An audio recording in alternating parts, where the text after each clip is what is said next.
Hosting the 1992 Summer Olympics isn't something you usually see on a motorsport venue's repertoire, yet it's something that Circuit de Barcelona Catalunya can boast to go along with its Formula One and MotoGP dates and more. Demanding the most of cars' aerodynamic capabilities, Barcelona is always a challenging date on schedules, forcing drivers to run their cars on the absolute limit to keep up with one another. A new day dawns for both the virtual Circuit de Barcelona Catalunya and PitStop TV as we welcome the Northwest GT3 Challenge to our broadcast lineup. This highly anticipated sports car competition does just what the name says. Puts GT3 cars on track and challenges drivers to hang on. Welcome race fans to PitStop TV. As usual, we're live on Facebook, YouTube, Twitch, and Twitter this evening.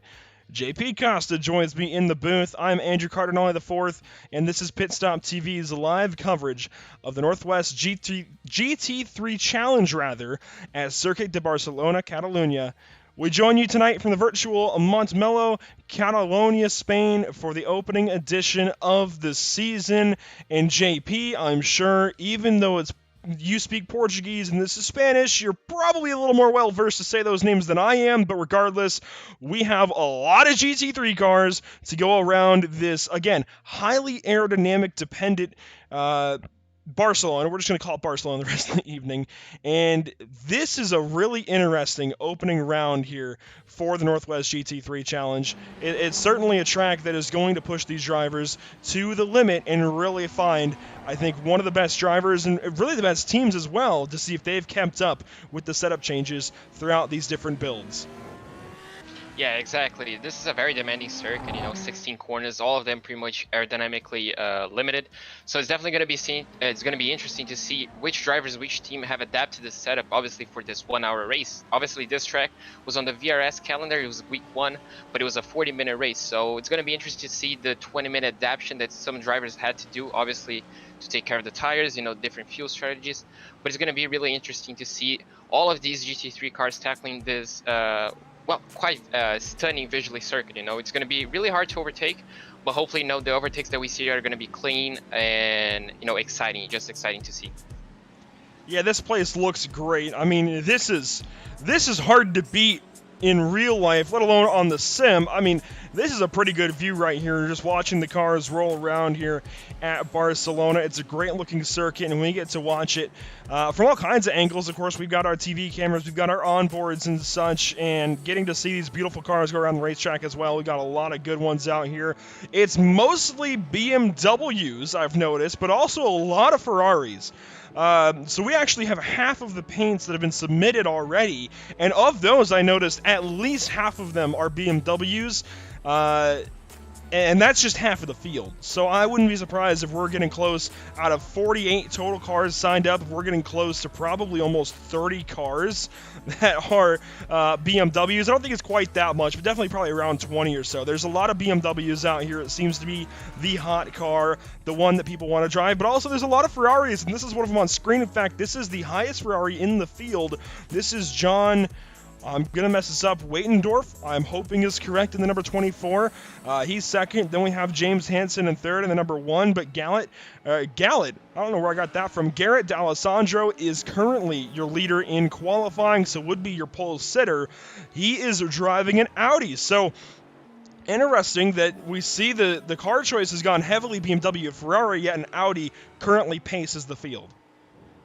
Yeah, it's definitely interesting to see sometimes you gotta pick the car that suits you instead of the fastest car. Obviously, the Audi is a really tricky car to get to set up right and even to drive. It has a lot of lift-off oversteer, so if you get it wrong in the braking zone and in the throttle-up zone, you're gonna spin the car. So it's really difficult to control. But once you get the hang of it, it can be a really fast car, such as Garrett is showing us.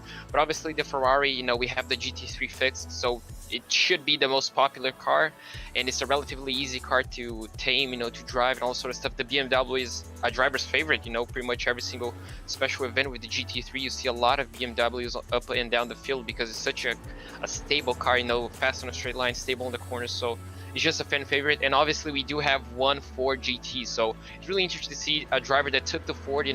Last season it was an okay car, some tracks people were racing it, but it's really nice to see on a league standpoint. You know, the car is being competitive. It's not being all the way in the back. So it should be interesting to see where the Ford, as you can see on the stream right now, where it's going to place on qualifying and on the race.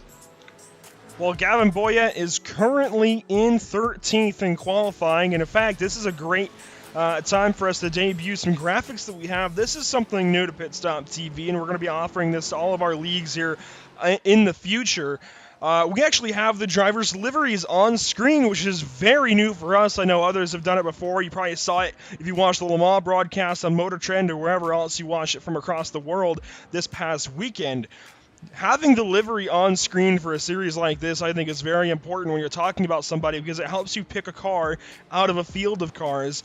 And this is something great that we're going to be able to bring to more PitStop TV broadcasts. I'm very happy to introduce this with the Northwest GT3 Challenge this evening, and it gets to show off this number 38 Ford on screen for you all. And yeah, this has kind of been a talking point, if you will, kind of I'm going to be honest, a meme car in the GT3 world of iRacing lately, because at one point it seemed like the car wasn't competitive at all. Then with some BOP changes, it was very competitive, and well, we're seeing it's actually still relatively there. It's in 13th right now out of 36 cars that have taken a time, so that's not so bad. Let's look around through some more of the field here, JP, and look at some of the other paint schemes. James Hansen out there in the number 1. As aforementioned, he is 3rd place. John Waitendorf is 2nd, and Garrett D'Alessandro, almost did it again, is currently 1st. And we've got several of these cars that will not have their livery displayed this evening. You'll see the GT3 logo in their place, or the league logo rather, in their place. But we have one like this, actually, where he actually made the switch over to Audi this evening. The paint, I believe, is the same, just adapted to an Audi as opposed to a BMW. Yeah, it's an interesting point that you touched. You know, obviously the new liveries on the overlay obviously does help bring a more personal level to the drivers, I guess. You know, it helps us identify them better, and obviously you're watching at home, it helps you see which car you're pretty much rooting for. You know, sometimes it's a loved one, a fan, all that sort of stuff. But as you said, some of the drivers have changed their cars. As we read in the rules, it was okay to change your cars up until this race. Drivers are allowed to change their cars, you know, throughout the season, but they're gonna be receiving penalties if they do. So it's gonna be interesting to see which drivers do decide to stay with the cars that they chose. Obviously, the Ford, the Audis, the BMWs, the Ferraris. It's gonna be interesting to see throughout the season the different car choices and if people are gonna make changes to it. Yeah, the idea is if you make a switch, they don't want that to be the center of just, you know, oh, BOP change was made, and so I just want to go fast. The league obviously wants you to stay in the car that you choose, and so if you do make a change there mid-season, you are going to get that penalty. So I think I like that. It's a good way to keep people from just following whichever car is hottest at that point in time. Obviously, you can choose the car that's hottest right now to start off the season, and, well, go from there, I suppose. Yeah, exactly. Throughout the season, obviously, we do have tracks that simply suit some cars better than others. You know, that's just traditional iRacing. So it's going to be interesting to see, you know, obviously, right now we have like 30, 40 cars on the grid. So if the penalty is a no qualifying penalty, let's say you have to start from the back, obviously going to be really difficult for you to pull that gap back forward, especially if you're fighting for the championship, obviously. And, you know, it's going to be costly. So people obviously had to choose carefully which GT cars they race. You know, obviously you want to stay in the same car so you don't get a penalty throughout the season. So it's going to be really, I hope to see everybody, you know, in the relatively same car. Obviously we may see some changes throughout the season, and if we do, obviously going to touch on that. But generally, I'm pretty sure the field's going to be exactly the same. Obviously, you know, Gavin might be the exception with the Ford. You know, maybe it's just, you know, a car for the first race of the season. So we're going to look and see throughout the season what happens, pretty much. Yeah, for sure. I think the car choice is going to be a talking point all season long. Now, this season, instead of just talking about it, let's kind of explain it a little bit. This is set up, the season schedule is set up to mirror that of the VRS, the iRacing VRS Sprint GT3 Sprint Series. My words just totally got mixed up there. But basically, you can run the same schedule in iRacing official races all week long in these same cars for all kinds of practice, setup work, etc., and then come in and run these races as a part of the league. And so it's a whole lot of extra practice, a whole lot of test and tune. By this point in the week, the idea is that all these drivers are going to be very well suited, both with the cars, the track, the setup, all of it. so that these teams can be most prepared for these races instead of just going to random tracks and such where drivers might not be totally prepared. These guys actually get a chance to practice all week long, and it counts for official iRating, safety rating, etc. So it's a really cool idea that these guys have to mirror the iRacing schedule there. I know, like on Oval, a lot of leagues like to follow the NASCAR schedule and such, whereas this league is following the iRacing series schedule. That's pretty cool. Yeah, it's very interesting. Obviously, on official races, you have the opportunity. Obviously, if you crash out, you have obviously a race in the next hour or something. So even though these drivers are prepared, technically we think they ran all week. They have the car perfectly tuned, all this sort of stuff. It's a much higher stake than official races because obviously it's just one race. If you mess up here, you're not gonna have like a race in an hour. So your championship. The championship is on the line pretty much. We don't know who's going to be a champion. We don't know the favorites, all this sort of stuff. So it's the same as official, but different. We're going to have a lot more on the line here. So we should be seeing, a lot more precise overtakes, a lot more less risk taking from the drivers, because obviously the first few rounds, obviously we have 12 races. So the first few rounds might be a little bit more hectic. And then towards the end of the season, we might see, championship moves. But drivers are going to be much more careful, I'm pretty sure, here than they are on official races. I do want to welcome everybody to the YouTube stream, the Facebook stream, Twitch, Twitter, wherever you're watching this evening. Thanks for joining us and tuning in to the opening round of the Northwest GT3 Challenge. I know there's a lot of different iRacing streams that you can watch this evening, as with every other point in time throughout the week, month, and year. But thank you for spending your evening here with us at PitStop TV. Hopefully it's a decent one. Let's tell you a little bit about who helps us bring these images to you at home, wherever you're watching from. First off, I want to start out with the league sponsors and partners.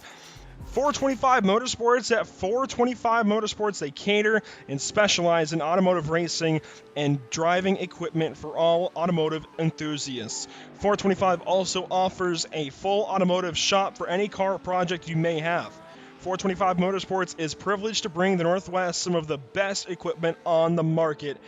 We have selected products that dominate the industry and provide the most diverse selection of equipment and apparel to our clients. 425 Motorsports offers an in-house project management division.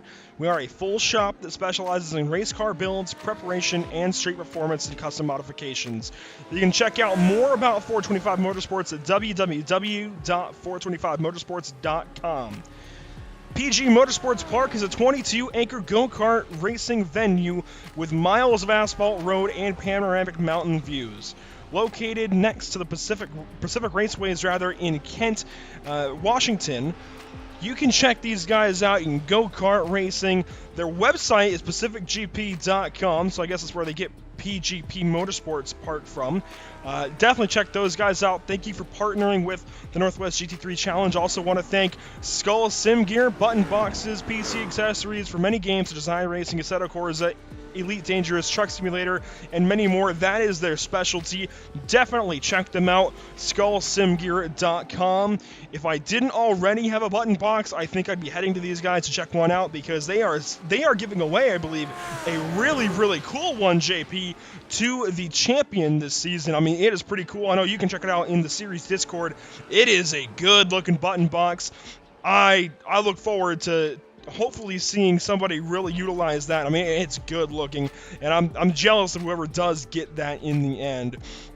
I also want to thank Bradley Media Design, Custom iRacing Liveries. You can watch them work on their magic on Twitch at www.twitch.tv/biffdit, BIFFDIT.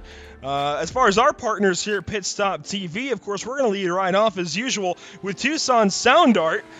Your picture, your music. You provide the image you want, and they will custom create a beautiful, framed, high-quality canvas with a built-in Bluetooth speaker. With Sound Art, you get the best of both worlds. Visit TucsonSoundArt.com for additional info. You can also, when you place your order with Tucson Sound Art, you can also use our promo code PitStopTV to get 10% off your purchase. Why wouldn't you? These things are really cool. I've actually now got one on my wall of our win with David Levine Racing down at Charlotte with the Lucky Dog Racing League. That was an amazing evening, and I'm glad that I have that now forever immortalized on my bedroom wall. It's really cool to look at, and it plays music. I mean, God, it's a great concept. Not something you might think you need, but it's definitely very, very cool. You should check them out at the very least. We also want to thank Permanent Makeup and Cryo in Maine, and when it comes to your appearance, you deserve the best care that money could buy. At Permanent Makeup and Cryo in Maine, the owner, Ashley Bollier, is a certified micropigmentation specialist who provides professional, safe, and personalized services. You can contact Permanent Makeup and Cryo in Maine at permanentmakeupinmaine.com or call or text them at 207-358-8683. If you're looking for the best solutions for your permanent makeup concerns, give them a call today to book a consultation. You can visit their Facebook page as well, Permanent Makeup and Cryo in Maine, and enter one of their monthly giveaways. I mean, it's worth entering because you just might win something free, and everybody likes free stuff. Finally, we want to thank Whiplash Media, PitStop TV's new parent organization that specializes in various sim racing resources, including paint schemes, stream overlays, camera packs, and more. Camera packs like the one you're seeing this evening as well. Whiplash Media is also working on its presence in real racing, offering services such as photography, social media management, and public relations. You can find them on Facebook or go to whiplash-media.com. Finally, JP, I can get right back to you, and we can cover the back end of qualifying here this evening. These guys have run 20 minutes of fast qualifying laps. You've seen Garrett D'Alessandro go faster time and time again. He still hangs on to the pole by 6/10 and change, might I add, over Chris Brunnemer in second place. So that's bumped Whitendorf down to third and Hansen to fourth. Eric Molinari up into fifth spot. He's not on the track anymore. We were watching Gavin Cohn there for a moment. He is in seventh. So we will see these guys finish up their qualifying times here shortly. Looks like we're down to the final 30 seconds or so, and we'll finally be able to walk down the grid and then get right into our first 60 minutes of Northwest GT3 Challenge competition. Yeah, exactly. No, we're seeing Garrett on pole. Fastest man on 1 lap pace. We're going to have to see how he handles up in 1 hour. Obviously, he's going to be getting a lot of pressure from Chris and everybody behind. So he has to make sure he has a good start and keeps it clean throughout the race. And obviously, we look forward to seeing some of the guys that may have not gotten pole or may have not a good qualifying session. Because remember, we have 41 cars on the grid. So it's 41 cars fighting for the same piece of tarmac over 20 minutes. You know, people are not going to get clean laps all the time. So it's going to be interesting to see who had the pace and couldn't show in qualifying to see if they can climb up the grid. Absolutely. I like that you point out that that is 1 lap pace there for Garrett, and he could be pressured into some mistakes or even just be outrun here in the race. Cars are gridding up. JP, what do you say we go ahead and walk down our starting grid? I'll give you the top 10. All right, starting in P1, obviously, as we talked about it, Garrett D'Alessandro starting P1, 0.6 of a second ahead of Chris Brunnemer. I hope I pronounced that right. In P3, we have John Winterdorf. I hope I pronounced that right as well. I apologize to everyone that I butchered the name. In P4, we have James Hansen. In P5, we have Eric Molinari. I'm sorry again. In P6, we have Brendan Glenn Boyd. P7, Gary Cohn. P8, Trevor Anderson. P9, Kyle Robinson. And rounding off the top 10, we have Mikhail Rudenbusch. I hope I pronounced that right. I probably butchered it, but the top 11 is with you, Andrew. Rolling off 11th, it's Brady Lubinow in the number 11 car. How fitting. It's Justin Mikhaila to his outside in the number 18. Go back to row number 7. We've got Sarah Rabb and Gavin Boyett in the lone Ford GT that we've seen at least thus far. Row number 8, I had to count real quick, is going to be Tamer Ozkaraglu. We learned that name in the Lucky Dog Racing League, along with Andre Millet. So we're familiar, at least with row number 8, 15th and 16th. 17th, it's going to be Claude Remillard in the number 64. To his outside, James Allen in the number 117. To round out the top 20, though, JP, it's Mo Islam and John McClintock. Starting off in P21, Tyler G. Campbell. Right alongside him, Mick Blue in P22. P23, we have Jackson Lowry. In P24, we have Sam Akian. I hope I pronounced that right. So that is actually Jemakin. I'm going to cut it. That is Jemakin. We learned that name as well in the Lucky Dog Racing League. And he's actually the one who contacted us about covering this series. Glad to see him out there. Oh, nice to see him out there. In P25, we have Tarin Longacre. In P26, Edwin Litoff? Oh, Jesus, I'm butchering everybody's name. I do apologize if you're watching this on stream later on. P27, Michael Darling. P28, Sven Hardman. P29, Randall Aviers. And running off the top 30, Michael DeSala. And following up, Della Sala is going to be Alan Roth in 31st, Edward Nelson 32nd. We'll see the rest of the field scroll across. We are getting right down to the start of this one. And again, you can see the rest of the field going by there on the bottom. We have a lot of cars. There's 40. We have 41, it looks like. 41 cars this evening. That is quite a lot for Circuit de Barcelona, Catalunya. Again, thank you all for joining us this evening. Cannot wait to get these first 60 minutes of competition underway. These guys rolling around the final corner of the Circuit, Catalunya right now. It's turn 16, and out of the final corner, the lights go green. We are racing at Circuit de Barcelona, Catalunya. The season's off with the Northwest GT3 Challenge. Garrett Della Serna caught everybody napping. Looks like he already has a decent gap over P2 and Chris Brunnemer. But look behind him. James Hansen is going to try to look around the outside. No, he doesn't. Oh, and we have a car spinning. Almost. James Hansen almost gets collected into that. We're going to have to see on the replay who that was. But that was extremely close. That was an RSR car.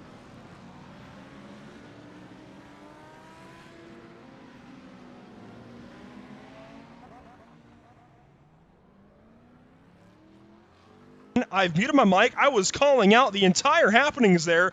Gavin Cohn, Mikkel Ruderbusch, it looks like, are the ones turned around in turn number one. Let's see what happens to them. They go 3 wide down the front stretch, and it looks like somebody might move over, possibly. What happens to Mikkel? Oh, he breaks and moves over into turn one, right in front of one of the Whiplash Racing machines. I'm not sure who that was. It was either Trevor Anderson. I think it was Trevor Anderson, actually, because Michael Della Sala has the differently colored wheels. But what happens to Ruderbusch here as well? Yeah, that was crazy. You know, 3 cars going into one. Unfortunately, he moved under braking as. Oh, yeah, you can see he just moves under braking and unfortunately loses control once you're in the grass. And Valhalla teammates send Ruderbusch around. And that is rule number 1 of racing. You'll never want to make contact with your teammate. And you can see he just has nowhere to go, has to wait for the entire field to go past. So that's a terrible start for that Audi. Up at the front, though, it's going to be Garrett D'Alessandro leading through the final couple of corners, and he is going to lead out of that chicane, if you will, through Catalunya and to wrap up lap number 1. So props to him. It looks like we're estimating laps up at the top. It's supposed to be a timed race. I'm not sure why ATVO is doing that, but we'll work through it nonetheless. Garrett leads lap 1. John Whitendorf in second place. It's James Hansen third, and Eric Molinari. I said it right earlier, Molinari. We're going to have to get used to all these names. There's a lot of new ones here. Molinari in 4th. Trevor Anderson, after that lap 1 incident, is up to 5th. Yeah, and disaster for our front row starter, Chris Brunnemer, started P2, but he's now in 21st place. So we're not really sure what happened as we were covering the T1 disaster pretty much for some drivers. Chris may have got caught up in some incidents and he dropped all the way to P21. So this is going to be a driver to look out for. Obviously, he had the pace. He had a 1-lap pace, you know, just second fastest of them all. As you can see, he had going down the inside, getting the move done on John McClintock, and he just opportunistic. You can see he's just putting the pressure once again on I'm sorry, I couldn't remember the name, but he's just putting the pressure. Jamaican, sorry. He's already putting in pressure, so he's impatient. He wants to get back into the position that he belongs. You know, he wants to get back into the top 10, top 5 position. As you can see him just going over those curbs, just maximum attack for this driver. Up at the front, there's pressure on D'Alessandro, and it's coming from Whitendorf in second place. This number 24 is actually looking pretty good. He flew under the radar coming into this evening, but John is looking like he's got speed over the course of a few laps at least. We're only on to lap number 2, so it's still very, very early, but this number 24 looking pretty good, and he's putting the pressure, keeping the pressure on Garrett, and that's important. You just always want to fill up those mirrors and always want to be there, want to make that driver think about you the entire race long if you can, especially in a race like this where you're dragging on for 60 minutes. And, I mean, that's right on the edge of a normal fuel run for these cars, right at an hour, but they have been limited to, I believe it was a 65% capacity. Yeah, exactly. So 65% capacity of fuel on starting fuel, obviously, for these drivers. So it's going to be interesting to see, if someone can save fuel. Obviously, you want to be behind someone to save fuel. So John is in a prime position right now if he wants to put pressure or if he wants to save fuel to obviously think about the long game of the strategy. So it's going to be really interesting to see what happens. You can see, just as we said, 6 tenths ahead on one lap pace, but looks like that's not really translating into race pace. Obviously, he still looks like he's still a little bit quicker, but it's not those 6 tenths of a second, as John looks really comfortable on that heavy fuel load. We're watching Sarah Rabb right now in the 8th position at number 31. She follows up Brady Lubnow, who is pressuring Brandon Boyd into a mistake, possibly, or at least trying to. And Lubnow in that T-Rex machine, and this was one that really surprised me to see when the paints got submitted, but I guess he just wanted dinosaurs on his paint scheme when he got it painted. So, hey man, it works out. I'm not sure what fossil. Oh, he's actually going to blow the corner, and he almost takes out the 913 of Brandon Boyd. Thankfully, gets it woed down just in time, and we were talking about this with Emerson Arden a little while ago, our social media guy. These guys have ABS in the GT3 category, and that may have been what saved him from locking up and sliding through somebody. Yeah, obviously, ABS saves a lot of lives, not only in real life, but also in racing, as we can see that if ABS wasn't a factor, he may have just locked up, and obviously once he locked up the front tires, you have absolutely no steering whatsoever. So that may have just saved 2 drivers out here on the race, and we can see just a massive train of cars, one following the other. Unfortunately, that's going to be the nature of the circuit, but we're definitely going to see more overtakes soon. And you can see just Ferrari after Ferrari putting pressure on one another, just trying to make the car ahead of you, try to force the car ahead of you, into a mistake. And that's going to be the nature of the track, as we can see everybody just following one another, trying to spot that little bit of a gap. As we can see, Brandon Boyd goes a bit wide, and that may open. No, it doesn't open really an opportunity, but just one tiny mistake here, one tiny mistake there may lead to some major mistakes later on in the race. So Joseph Griffin has chimed in a little bit over on YouTube. He says he's a geologist, so I think it makes sense to have a T-Rex skull and fossils all over the place. That's a pretty cool paint scheme, actually, and I believe Joseph was the painter of that as well, so that's a pretty cool concept there. Now, I believe that was turn 10. Lakaisa, I believe is how you would say that, thereabouts. Turn 10 where that mistake was made a lap or so ago. We'll see if Brady can get that under control this time. Looks like they're coming up to it here in a moment. This is certainly, I think, one of the more interesting tracks to bring GT3 cars to. In fact, wow, you see Brady Lubnow utilizing those flashers, and that's going to make the 913 Audi run just a little bit offline. That Audi there again, Brandon Glenn Boyd. And, I mean, I'm not sure I would use the flashers personally in that case, but hey, he wants to get on by. Yeah, exactly. You want to try to distract your opponent as much as you can. Obviously, you can see just how confident he is on the brakes on that Ferrari, and that just gets into the driver's head. Is he going to make a move on this corner? Is he going to make a move on that corner? And sometimes you're just so focused on the car behind, you end up losing sight of where you need to brake. So you just brake sometimes a little bit too early, a little bit too late, and that can allow the driver behind you to get what he wants, which is the position. So you can see drivers forcing different strategies to try and force the guy ahead into a mistake. That's going to be really interesting to see which driver uses which techniques. Sometimes you can just move a bit on the brake into the inside. As you can see, he gets really close out of the exit turn 2. He's not close enough to get into in the inside of turn 3. So you can see Brady wants to get past that Audi. He doesn't want to look behind as the cars ahead of him are starting to get a little bit of a gap. So we're gonna see if Brady has what it takes, in a few corners to try to get the move done. So this battle continuing on, we can look back from the Audi of Boyd, and this is looking back through the rear fascia, if you will. The diffuser down on the bottom, some of the bumper up above, and this is a great view from this Audi R8, and you can even see the fumes coming out of the exhaust. This is a great look back at those couple of Ferraris that are following, those being Brady Lubnow and Sarah Rabb that are following him in suit. And he's actually starting to catch up to 5th place Trevor Anderson just a little bit. It looks like this line is backing up a little bit. There's some separation up at the front. So Garrett Alessandro has actually left the field by about a second and a half, rolled 2 more seconds back. Actually, no, 3.5 seconds back. That's where you find James Hansen currently in this number 1 machine. Molinati's all over him. And then you have Anderson and the rest of this line that we've been talking about for the last few minutes. Yeah, I guess James is on a prime position to be on this circuit at this position because he doesn't look like to have the pace to fight for P2 or P1 right now. But with the nature of this track being so hard to overtake, he just can't keep the guys behind him. So you can see there just a massive train of cars, 6-car train. So James is really lucky that on this circuit it's really hard to overtake. You can see just how difficult it is to get close, especially on the final sector. So if he can keep his nose clean, keep his strategy game on point, he might be on for a podium. We never know. Due to the nature of this track. One driver that I do want to mention, which we did mention a bit ago, is Chris Brunnemer, already up into P16. So he's making moves into this track. So you can see there, just getting really close to the BMW. He's gonna try to get the nose into turn 2 or turn 3. He doesn't get quite close, but you can see there just the BMW sliding a little bit into turn 3. He's gonna get a better exit. Is he gonna try to make a move into turn 4? We gotta wait and see. You can see the BMW goes a little bit defensive. Is Chris gonna try to round the outside? He breaks a bit later. He's gonna try to go for the cutback. The BMW washes a bit wide, but manages to get the car slowed down as Chris lines up to the inside of turn 5. Is he gonna get the move done? He gets the inside line. The BMW has to yield. And they almost make contact on the exit. That's extremely close, but Chris gets the move done, and he's up into P15. And that was Andre Millette that he's fighting with and eventually loses that position. So the next driver that Chris is going to have to go through is yet another Lucky Dog driver that we know here at PitStop TV, Tamaros Karaglu, in the number 4. So these guys are fighting for 14th, 15th, and so on.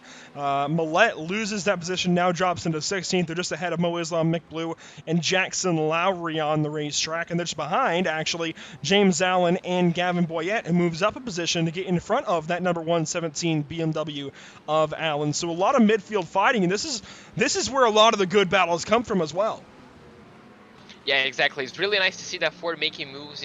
It's the only Ford in the racetrack, so it's really nice to see it actually making moves, not only dropping back, but right now you can see he's under a lot of pressure as Chris is also trying to line up a move on the Ferrari number 4. So it's going to be interesting to see. We have a lot of battles going on throughout the grid, and it's really hard to try to keep up with every single one of them, but we can see that Chris is getting closer and closer and closer to that car, but he doesn't look like he's going to try to make a move. He has a little bit of damage on the rear wing, as we can see, so maybe a little bit of contact from lap 1, but we're going to have to keep an eye on this, as Gavin looks like he just is checking out from the BMW. As you can see there, Chris again trying to get the inside line into turn 5, turn 4 actually. He doesn't get quite the best exit, but you can see just putting the pressure on the drives. You can see just braking later, getting close to that bumper, trying to make the guy ahead of you make a mistake.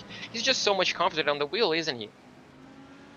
Yeah, Brunnemer definitely exuding some confidence here this evening, and is certainly making sure that he is seen as one of the better drivers here in the series. From the looks of things, he's definitely got a lot of pace, and I wouldn't be surprised if that team is where a lot of that pace is coming from, but also the driver makes a big difference to come from the position that he was in to the position he is now in. There we go. Sometimes I forget there it is. Sometimes I forget how to speak English, and we just kind of have to work through it. But Brunnemer going to make a move here on Tamer Oskaroglu and go for that position. But Oskaroglu, late braking, and I don't think Brunnemer made the apex. That's going to send Millette around as well with contact from behind.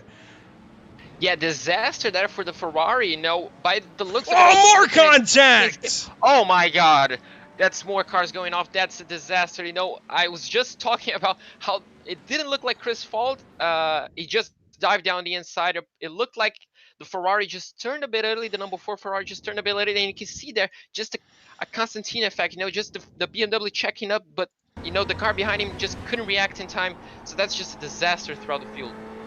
We're going to take a look back at it here, and this is Brunnemer making a move on Tamaros Karaglu, and I'm not so sure that, man, they were trying to outbrake one another, and I think that Chris was trying to go for a bit of a later turn in, and that's where the two met. We can see if we can get a better look at it here, and then they stack up behind, and that's where Andre Millette gets collected. I believe that was by Mo Islam that just got into him. And we'll see the replay of contact here. We'll even slow it down for you. Actually, wow, yeah, Brunnemer was later on the brakes and just went for a bit of a later turn in. It was Karaglu with a car underneath him was trying to turn in a slight bit earlier, and they just met in the middle, unfortunately. And then Karaglu gets the short end of the stick. Mick Blue almost catches those guys rather. And then you'll see Jackson Lowry here in the number 78 is going to get collected by the 44 of Millette. There's contact there as they're both trying to just get back onto the racing line. Lowry trying to go on by and Millette trying to get back into things, and that's what sends Lowry around. Yeah, my best guess is the number 4 Ferrari just wanted to push Chris into the apex, as you do when you're trying to overtake around the outside. You just try to push the guy into the apex so you can force him to break more because he's not going to have all the road to work with. But unfortunately, Chris was having none of that. They were pretty much side by side. The number 4 had a bit of a car's advantage. So it's going to be interesting to see. Race Control is definitely going to take a look at that maybe after the race. So it's going to be interesting to see if anything comes out of it. And obviously in the Audi, I guess it was just a raciness that, the BMW was on the inside. The Audi just didn't see, and unfortunately he got taken out. But you can see Chris, nothing shakes the guy. He probably got contact into the lap 1. He has some damage on the rear side of the rear part of the car, sorry. And he already had contact with the number 4, and he's already catching up to these guys ahead. So nothing looks like can stop or shake Chris out of his groove right now. He's just so focused, and hopefully we can see him pushing even further into the grid. Now, would I be mistaken to say that these Ferraris honestly sound like pod racers from Star Wars? Like, that's all I can think of. I'm not sure what pod racer. I'd have to go back and watch The Phantom Menace again, but that's all I hear when I hear these Ferraris around this place, getting right up to the top of the gear, right up to the chip, as I just hear pod racers. I guess this is pod racing then. That's what we're going to call it from now on. Yeah, exactly. Now that you mention it, it does kind of sound like it. Now I'm never going to get that out of my head. Thank you, Andrew. And I guess no one is watching. Everybody that is watching this broadcast is not going to get that out of their heads. So you just ruined the Ferrari for all of us, I guess. Yeah, sorry everybody watching. Now all you're going to be thinking about is Star Wars. Meanwhile, I still can't get my tongue in the right place. I can't talk this evening. I'm going to turn it over to Emerson, actually, almost. You know what, Emerson, we're going to check in on you. How are you doing? I've been all right. I've been watching. I've been seeing the aggression pick up. Right from the get-go, actually, the aggression was high. It kind of dipped down a little bit. How about that 6-car battle early on for third? And then that contact with Brunnemer, that's just hard racing. Of course, he was frustrated after dropping back in the pack, trying to make as many spots up as he can, and not intentional whatsoever. Yeah, definitely. Can't fault Brunnemer for just trying to make some moves. Unfortunately, they just met in the middle. You mentioned that 6-car battle, and it's not let up yet, really, at all. They spaced out a little bit, so the battle isn't quite as narrow as it was, but that line of cars is still very well together. And in fact, soon we're going to be adding Tyler J. Campbell to that fight as well. He's in 9th place in the number 3. I'm not sure of the team name there, but I know there's a lot of those guys in the field, Jackson Lowry being one of them. Let's see. One of his teammates actually behind him, Justin, it's tough to see. I've got kind of small fonts here on my screen. Justin Mikhaila I'm going to go with in the number 18, currently running 10th. Kyle Robinson in 11th. That's then where we find Gavin Boyette following one of his teammates, one of his Valhalla Simsport teammates in the number 28, and then Gavin's in the 38. So Valhalla having some pretty good runs. We see the Whiplash Racing Machine of Trevor Anderson up there in 5th. Just some of the teams that we know, and we'll get more and more familiar as time goes on. Yeah, exactly. I was just going to mention last lap, we had the battle between Gavin, James, and Chris. James ended up making a mistake on turn 8, so that's why he dropped back behind Chris. So unfortunately, a mistake on turn 8 for him. Had to cut across the gravel, had to get a slow down, and unfortunately now he's going to be under pressure from Mo Islam. And Chris is on the hunt for Gavin, but Chris is absolutely thrashing his tires. You can see just him scrubbing the tires, and you can see that the number 44 of Andre Millet trying to put pressure into the bright yellow BMW, and looks like it worked as the BMW misses a bit of the apex. Is he going to be under pressure? No, he doesn't, so he backs out. And the final sector is extremely difficult to overtake. It's pretty much borderline impossible, but you can see just how close the number 44 is getting to that bright yellow BMW. You can see they're just making a slight mistake, missing just a bit of the apex. You can just see how much pressure he's putting, how much mistakes he's forcing out of it as he gets a good exit into turn 16. He's going to be right alongside, right behind him as they head into the main straight, the massive main straight here. But you can see just looks like Mick got a bit of a better exit, but is the 44 BMW going to be brave enough, breaks into turn 1? He's going to be looking down the inside. He does think about it, but he stays a bit behind. You can see just how difficult it is. And if he doesn't get that move on, that blue BMW is going to be is going to be trying to get a move on him soon. Yeah, so Mick Blue currently defending in that number 76.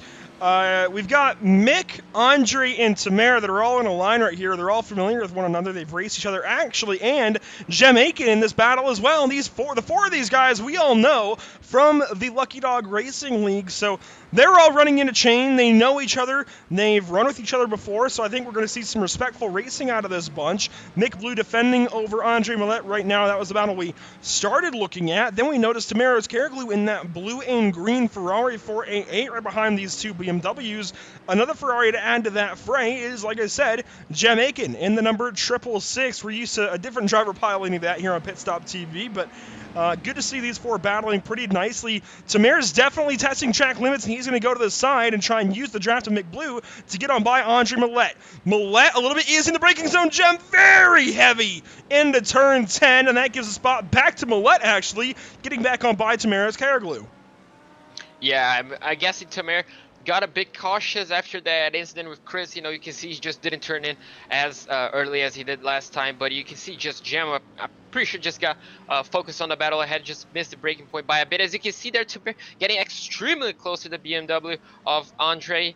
And, you know, he lost a bit of contact due to that on the car, so you can see just how close these drivers are from one another. You can see just, actually, with this battle, Mick just checked out. You can see just how far ahead of this group he is, and as you can see just behind him, another group fighting. So fights all over the place. Here it's kind of hard to keep track of every single battle that's going on, but you can see, well, as you can see, Tamir is a bit, he's blinking for me a bit, but he's definitely putting Andre under pressure. So we're just over 20 minutes of the way through this one, and again, it's counting down laps at the top. We'll make sure that shows minutes next week, but currently, just over 20 minutes through, now on lap 12 of the expected 34, Garrett D'Alessandro, I keep messing up his name over and over and over, he currently sits in first. He's the race leader. He led practice, he led qualifying, started on pole, and has led every single lap of this one here so far at Circuit de Barcelona, Catalunya, and the gap has, I think, held steady recently between he and Whitendorf for first and second. That Ferrari not letting the Audi get too far out of sight. So these two, I think, going to be nose to tail most of the event, and if D'Alessandro makes any kind of mistake, Whitendorf will be there to make it a fight. Rolling back to third, though, it's James Hansen in the Ferrari, followed by Eric Molinati, who has checked out from fifth place, who has switched hands to Brady Lube now. We saw him trying to get by some drivers a little while ago. He was trying to get by, Boyd and now Anderson. He gets on by both. Trevor Anderson drops back into sixth, and Brandon Glenn Boyd is in seventh. Sarah Rabb in eighth, hanging on to that position over a hard-charging Tyler Campbell, who just hasn't quite caught her just yet. And Tyler, I'm pretty sure, is the prime example of what we talked about at the end of qualifying. We had 41 cars fighting for a space on the track, and not every single one of them got a clean lap. Tyler started on P20, starting on 21st place. He's already 9th, so he made huge gains on these first 20 minutes of this race. So it's going to be interesting to see if he has the pace to maybe, we don't know, fight for the lead or something, fight for the top 5 maybe. He's already 9th, he's already closing up to Sarah, so it's going to be another driver to keep an eye out for in this race. A lot of guys in the chat rooting on Alan Roth. So you know what? Let's go ahead. Let's check in. I think it's Alan Roth that they're cheering on. It's either James Allen or Alan Roth. Let's double check. I see a lot of you guys in the YouTube chat. I just want to make sure I follow the right Alan, because there's technically two. And maybe there isn't a James Allen. Maybe I'm going insane. So we'll check in with Alan Roth back here in the... Well, there is a James Allen in the 117, but I think they're talking about Alan Roth. I'm trying to find him. I promise I'm looking. And I guess I'm blind. There we go, the number 12. I found him. So Alan Roth for Valhalla Simsport currently riding in, wow, 38th after starting 31st. He's dropped 7 spots, but a lot of you guys talking about him there. And, man, not a great start to his run then in the Northwest GT3 Challenge, of course. It's hard to get off on a right footing when you have 41 cars going into turn 1 at Barcelona for the first time around one another, but all things considered, it could be a whole lot worse. Yeah, exactly. He's unfortunately 1 lap down at this point. He has damage on the car. You can see that on the front end. It just doesn't look as smooth as it should be. But it's still 25 minutes into the race. He still has 20 laps, 20 big laps around here. 146, 147. We see drivers running. So he definitely has time to catch up to everybody ahead of him. The race is definitely not over yet. And he may try a different strategy. Obviously, if he already pitted, he already has a full tank of fuel, so he may go for a complete different strategy from everyone else. So the race is definitely not over for Alan Roth at this point. Ian Erasmus asking for a close-up of John McClintock. Let's see if we can get a decent view at McClintock's machine. I've seen him a few times around here, and I just have to find him again. I forget what number he is. Again, getting used to names and numbers, so I guess this is the worst week to try and do this, but let's try and find McClintock regardless. And he is in the number 80 Audi R8. Ooh, and he's just behind a battle as well. This is that continuing battle that we saw earlier on. And he's behind Michael Doling, who is behind Andre Millette, Mick Blue, Jem Aiken, and Tamer Ozkaraglu. So the couple of BMWs have switched positions with the Ferraris in that battle. But let's take a look at John McClintock's machine here in JP. It's actually a pretty decently good-looking one. And let's see. Try and zoom in on it here, the white and yellow Audi. I see why Ian Erasmus wanted to see it now. I see that little tag on the back end of it.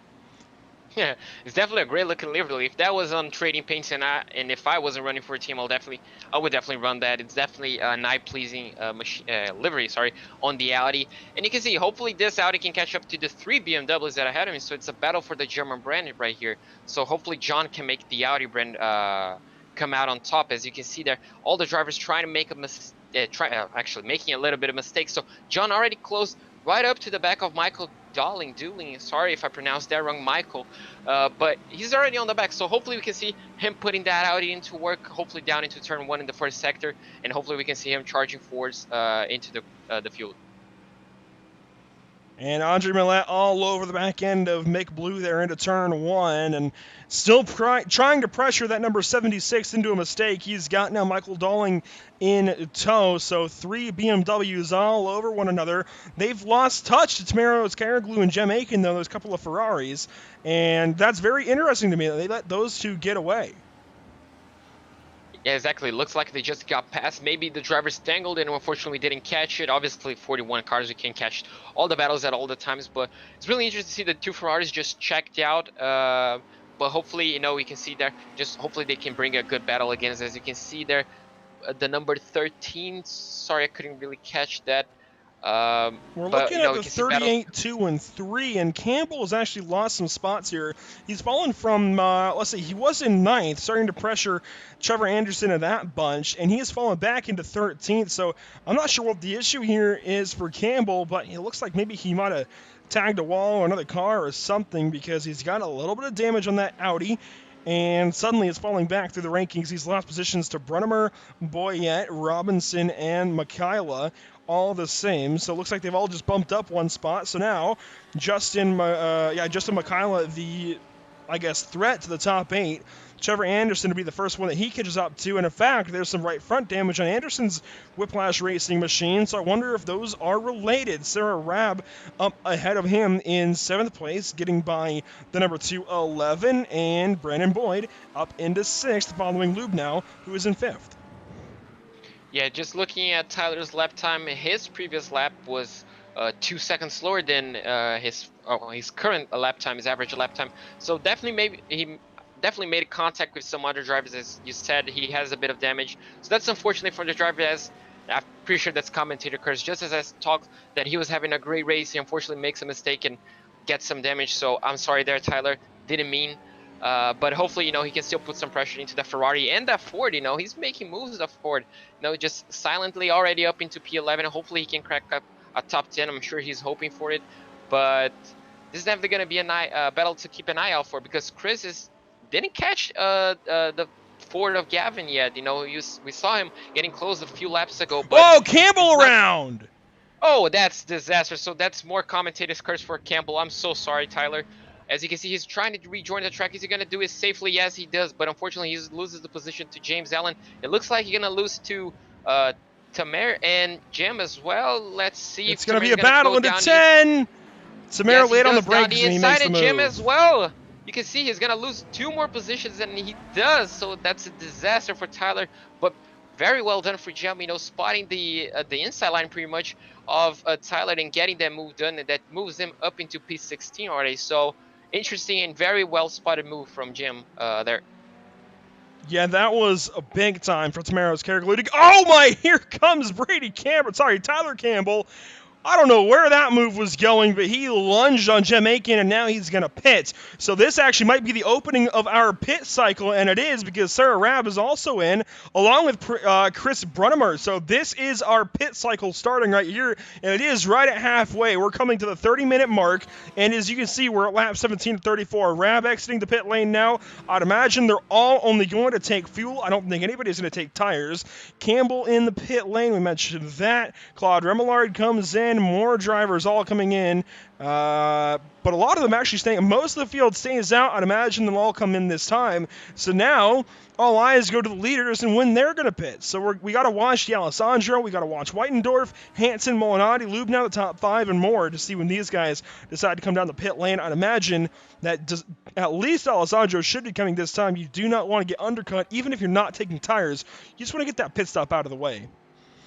Yeah, exactly. So Sarah, pretty much, I'm pretty sure she was the top driver, the first top driver to pit. So she definitely put a lot of these drivers under pressure because obviously now they're going to be thinking about her undercut. Obviously, she doesn't want to get held up at all by Mick Blue right ahead of her. So hopefully Mick is going to pit right now so we can see Sarah trying to get an undercut. But obviously, remember, the guys ahead of her are running low fuel. So you can see there are just another few drivers going into pit lane. So trying to cover that undercut that she placed. So it's going to be interesting to see which drivers decide to continue. Obviously, they may have some more fuel on board. And obviously, you know, remember, they're running low fuel. So they're going to be putting faster lap times. So it's not going to be all win for undercuts. You know, we're definitely going to see some overcuts, working on this race. Oh, that might be a penalty for Islam, and he might get nabbed for an unsafe pit entry. That was kind of a late decision there as he was nearing Catalunya, turn 16, and suddenly decided to cross over that paint there and get into the pit lane for service. So Mo Islam opting to come in on lap 18 of 34 in the Repsol Ferrari 488 GT3. Most of the front runners staying out. We only saw Molinati and Mo Islam come in from the first 15 or so. Everybody else, it looks like there's a split strategy here of mostly either you took enough fuel to just run out of tank and then take a much smaller tank later on, or you decided to split this race right in half and take less fuel from the get-go and try and get your time savings a little bit earlier on. Yeah, and remember, this track is extremely difficult to overtake if the guy ahead of you doesn't make a mistake. So we may have the drivers that just pitted, they may have just fuel saved for this entire first part of the race. So just fuel saved, and when they saw there was a bit of a gap, they just enough fuel to refuel the car and come back on the circuit. They just may have done that. So in order to get clean air and you know, faster lap times. So it's going to be interesting to see all these different strategies working out. We're going to have to wait and see essentially which ones have worked out and which ones haven't. And it's definitely a gamble if you stay out or if you come in right now. So it's definitely going to be interesting to see, to keep an eye on these next few laps. The leaders are going to keep running. Whitendorf and Alessandro both stay out. Hansen, it looks like, is going to stay out as well. And he'll come across the start-finish line momentarily. Lubnow looks like he's going to stay out. Everybody up front really electing to stay on the racetrack. This is a battle, though, for position of drivers that have not pitted. Justin Michaela all over the back end of Whiplash Racing driver Trevor Anderson. And Trevor's got that damage, and I think that's holding that BMW back. He left what looked like it was almost going to be a lane into one, but quickly closed in on it. Yeah, exactly. Unfortunately, he couldn't get really close, but, you know, we can see that to turn 3, the Audi seems to be a bit more stable. The BMW seems to be sliding a bit. That seems to be a common trend between the BMWs, but you can see just how difficult it is to get close to try and line up a move.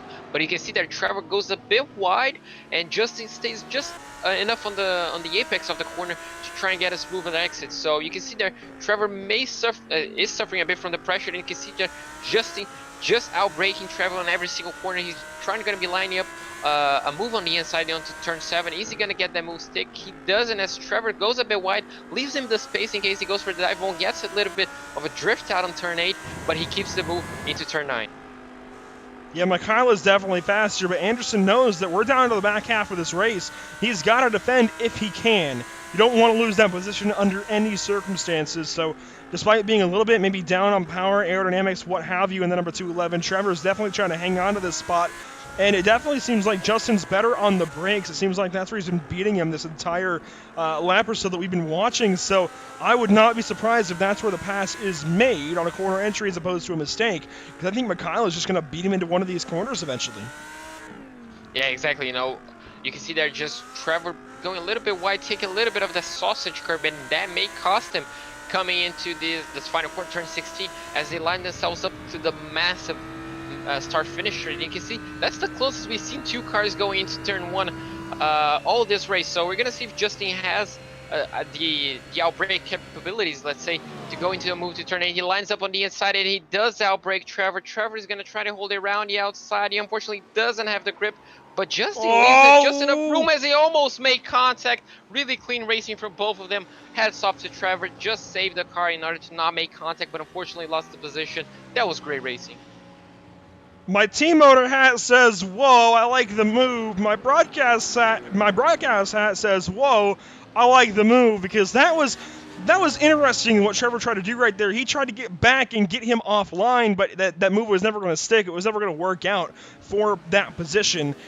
I think it was really just to kind of get back at him. Maybe say he didn't quite like the lunge into T1 or the other corners before where it seemed like Mikhailo was definitely trying to test the braking zone a little bit. But, of course, Trevor's a bit slower right now, and eventually Mikhailo was going to get on by, whether it was going to come on track or in the pit lane somewhere. Mikhailo was going to best this 211 car right now. He's faster. He's just plain faster.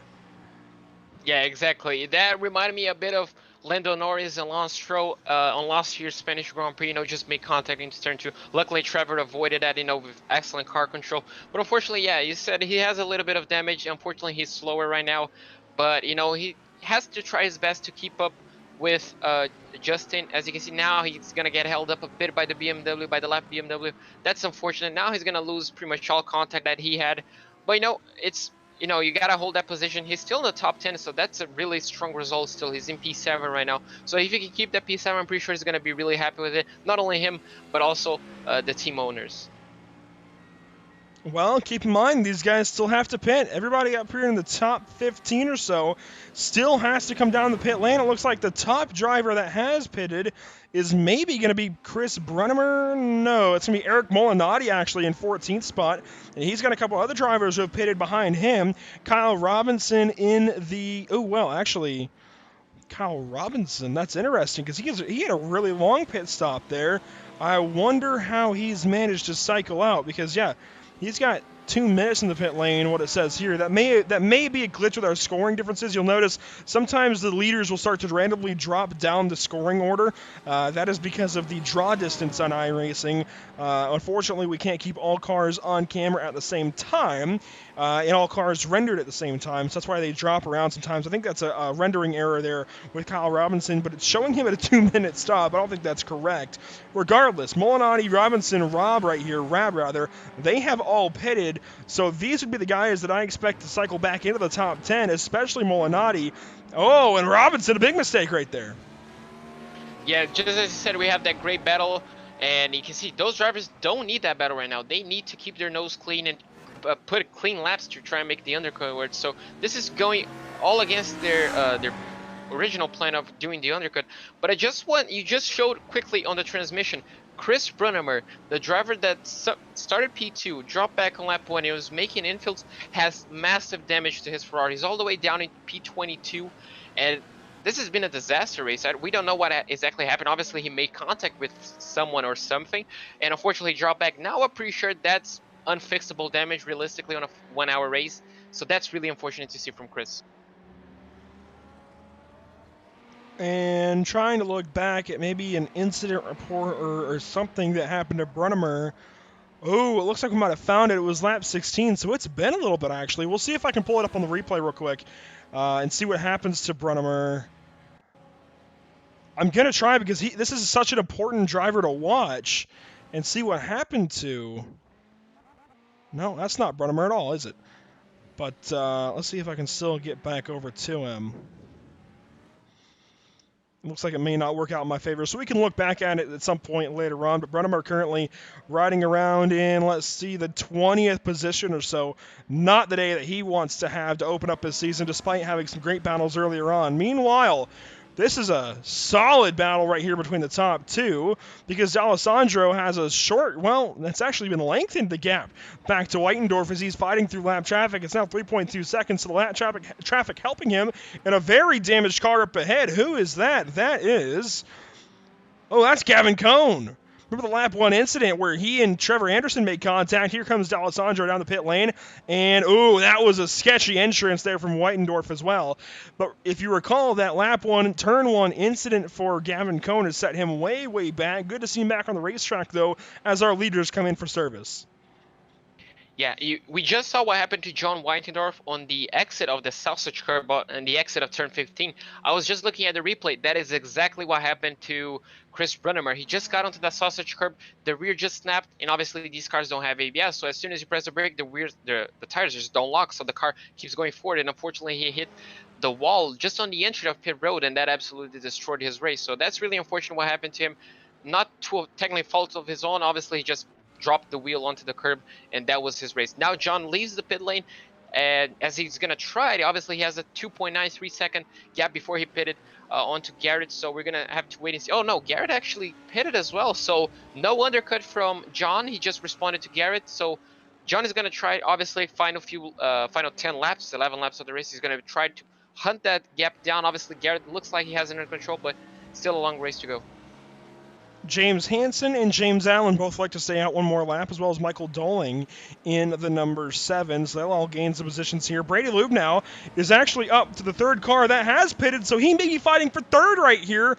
Brady Lubnow in the number 11, as actually he goes wide. He's trying to get on by Doling in the number 7, and he's got John McClintock all over the back end to him. So McClintock move him up into the top 10. He's 7th position in the number 80, as Lubnow still trying to get by this BMW of Doling.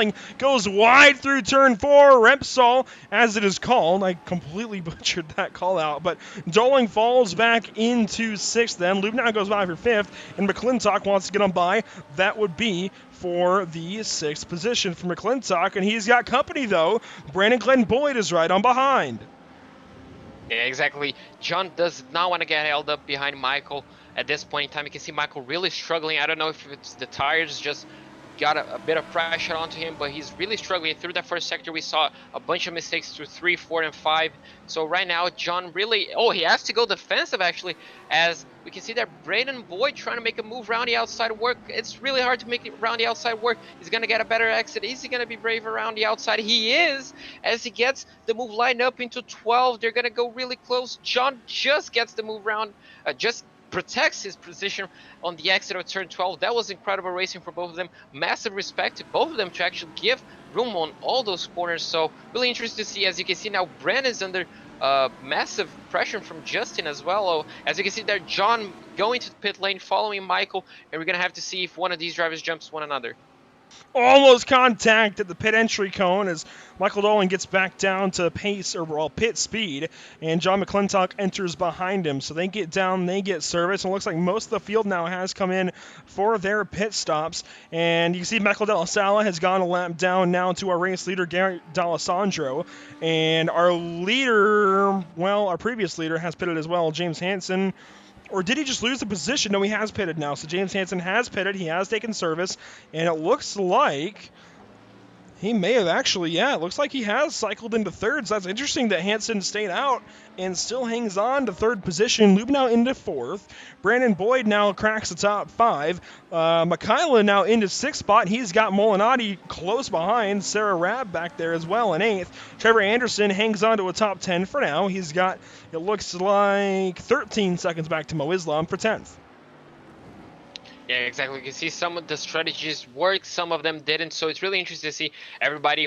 We try to make a different strategy work. Obviously, that really makes the not only the stream but the race really interesting from every driver's point of view. And is it just me, or looks like Garrett closed up on John closed up on Garrett, because looks like the cars are quite closer right now. At least they were in the first sector, but maybe Garrett has something in store for this last part of the race. As you can see there, 3 seconds, so he closed up around a second during the pit the pit phase. So it's going to be interesting to see if John can try and put a fight into Garrett's lead. Yeah, but when you're talking about 4 seconds, while that is a quarter of the gap that he's made up, that's still 3 more seconds he's got to go. Sarah Rab all over the back end of Molinari. This is for a 7th position, and this is quite the compelling battle because Molinari was early into the pit lane, I do believe, along with Rab, but the driver ahead of them, Michaela, actually stayed out a little bit longer. Brandon Glenn Boyd ahead of them as well, and Trevor Anderson also stayed out just a little bit longer. In fact, Sarah Rab was one of the first ones on the pit lane, and Molinari followed 1 lap later and has now leapfrogged the number 31. Yeah, exactly. This is just a proof that strategy does work on iRacing, and you should always try to make it work in your favor. But we can see there, just everybody is back already on the pack, so we can see different strategies. We can see undercuts and overcuts, and at the end of the day, they're all back together fighting, and we can see the same struggle trying to get close to the car ahead of you, trying to force him into a mistake. But looks like none of these drivers are ready to make a mistake. They haven't made a mistake all race long, and I'm sure they don't want to do it with 10 laps to go. Yeah, the entire top 10 has been great all evening. Now, I do want to mention the fact that, unfortunately, don't know what the issue is, but you're not going to see Gavin Boyette in the standings this evening on your ticker. Don't know what the problem is, but we'll make sure it's worked out, or at least do our best to make sure it's worked out for week 2. But yeah, for some reason, 38 not shown on the ticker, but he is 10th position. So he's actually in front of Mo Islam. Mo Islam is 11th, which means Trevor Anderson is the next driver for Boyette to go catch. And, of course, Anderson's just a little ways back of Rab and those others. So Gavin Boyette, in the lone forward entry, is starting to make his way through the field and almost, well, no, he is in the top 10 now in that Ford. So, I mean, that's pretty impressive for that Valhalla entry. Yeah, I mean, if I was driving a Ford and I would be getting a top 10 on this grid, I would be happy. For me, that's a personal victory, and I'm sure he's going to take a lot out of this race if he can manage to stay in the top 10, because we've seen drivers making mistakes, so it's not this position is not guaranteed for him. If he can keep his nose clean, he has a decent size gap to Mo Islam, you know, a very sizable gap. So if he can keep his nose clean, he's definitely on prime position to keep that top 10. But, you know, ahead of the drivers is all to play for. As you can see, a lot of battles unfolding right now. We can see there battles not only for no, we don't have a battle for the podium, but we do have a battle for top 5. So that's still wide open. Yeah, there's still a lot of battles that could happen, even if they aren't currently happening, because Garrett D'Alessandro is currently getting tracked down little by John Whitendorf. It's only hundredths of a second that he's picking up right now, but he's trying to chip into that lead. James Hansen all on his own in third, but a little ways further back, you get this gaggle of cars beginning with Brandon Glenn Boyd, and a mistake could put these guys against one another and really bundle things up and give us a lot of great battles within the top 10. So this race not over yet up here. We even have battles back here for like 13th, where actually Kyle Robinson, he's got some wing damage that's really holding him up, and he's going to lose a position to his Valhalla teammate of Mikael Ruderbusch. And Robinson going to go around right in front of Brunnemer and Allen. Yeah, you can see that was really close. Unfortunately, that damage does unsettle the rear of the Audi, and he just proved that obviously a really tricky downhill braking zone, and unfortunately that cost him another few positions, and it's just a disaster race. You can see that Audi doesn't look the best, and as you can see, more battles unfolding, more battles between the brands. You can see that BMW versus Ferrari, so it's a nice mixture of pretty much every single car battling for every single position. We don't see a dominant car, and that's really good to see in this league. Yeah, it absolutely is. Now let's just work from the back or so forward, and this is something we've been trying to do a whole lot more and go through a lot more of the field.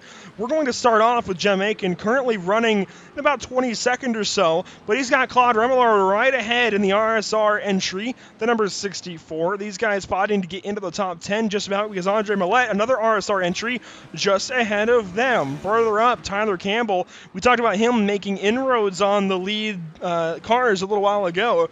Through actually, he was I think he was in the top 5 and fighting for positions up there, or in the top 10 at least, and he had gotten up to and had passed. No, he was getting close to passing Sarah Rab, then fell back, whatever issue, and he's got some damage to show for it. He is currently in 16th. Michael Doling ahead of him, another driver that's been kind of up and down this evening, as high as 10th position. So Doling has some pace in that car, just not quite the night that he wants to have. Let's see, Robinson ahead of that. We just saw Robinson spin out a little while ago in turn 5, so all that damage definitely hindering that Audi, and we've seen these Audis get torn up before in endurance races where you see those wings really affect the aerodynamics of these Audi GT3 cars, and that's exactly what's happened to him. He's lost a lot of rear grip. John McClintock ahead of these guys, and Chris Brunnemer also up there, and he's actually doing really good given the damage that he's got despite the lap 1 issues. Whatever happened to the number 2, he started second place and really should still be up there. Yeah, exactly. As we said, he showed great pace right from the get-go. Unfortunately, obviously had a lap 1 incident, and that dropped him back. You can see it there on your screen. The car is not looking the healthiest as he's trying to catch that bright red BMW of James Allen, who is running. He's running P15. He already gained 3 positions since he started. He's starting on P18, so that's really good for him. Right ahead of him is Mikael Rurbach. I hope I pronounced that right.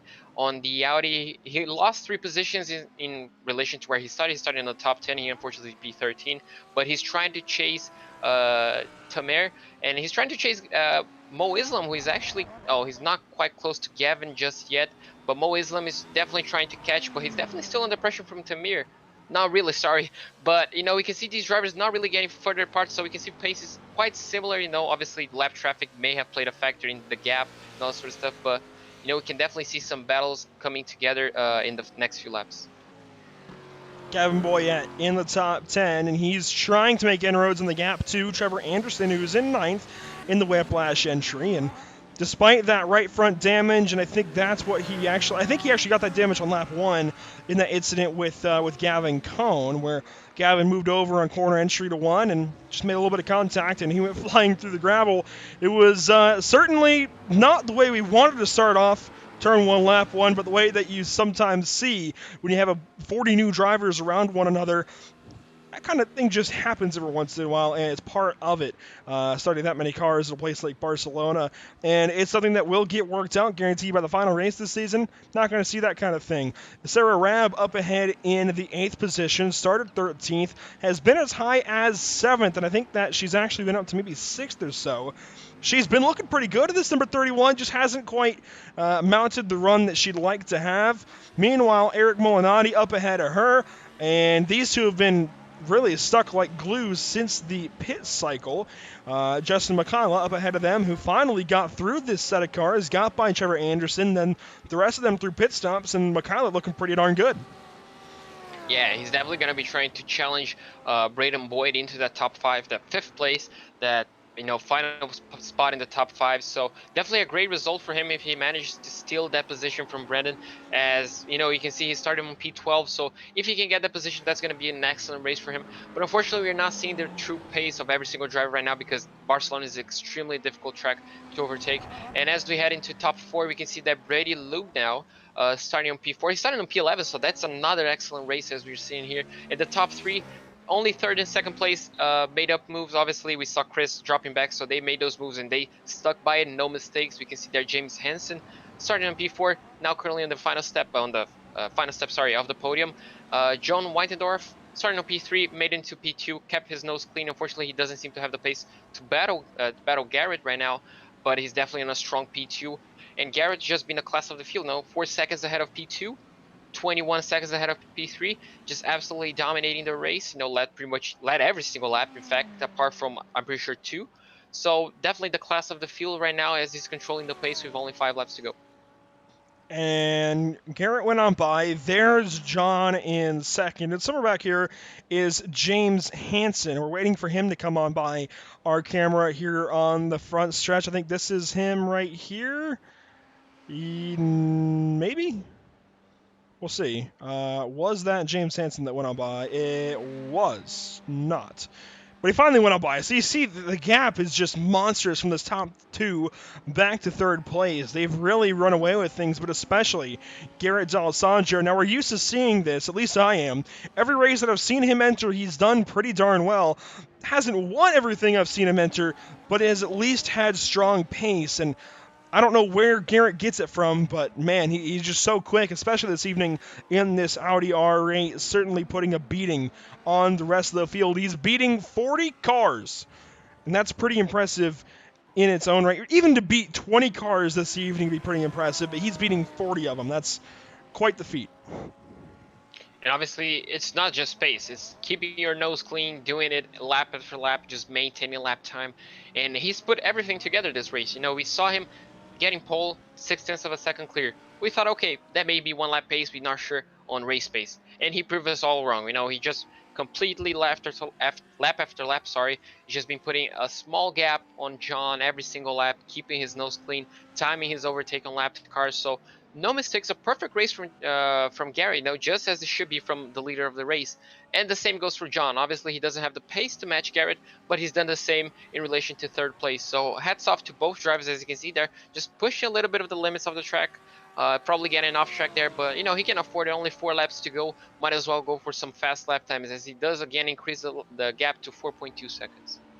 We are now inside of 6 minutes to go in this one, and we have some battles popping up again throughout the rest of the top 10. We're trying to follow in on them, and actually here is Brandon Boyd trying to get on by Michael Della Sala, one of the Whiplash entries, and he's got Justin McCullough not so far back. This could spring a battle between these two. Della Sala gets well out of the way with those purple chrome rims, so he's just trying to let these guys go on by turn 1. Will he? Yeah, he's going to get on the brakes and signal that he's trying to let them go on by. And Mikhaila will get on by as well. Oh, and it gets real tight to turn 1, but he does let Mikhaila in the number 18 go by. Just a little bit of close quarters racing. Lube now is up ahead of them in 4th. Molinati is still trying to fend off Sarah Rabb, although he has opened up a slight gap back to her. Trevor Anderson is going to have a mirror full of Gavin Boyette soon if he's not careful, though. They're getting closer and closer. Yeah, exactly. The battle for top 5 is still very alive. You know, we can see there Brandon just trying to hold to absolutely everything that he can to try and get the top 5 in.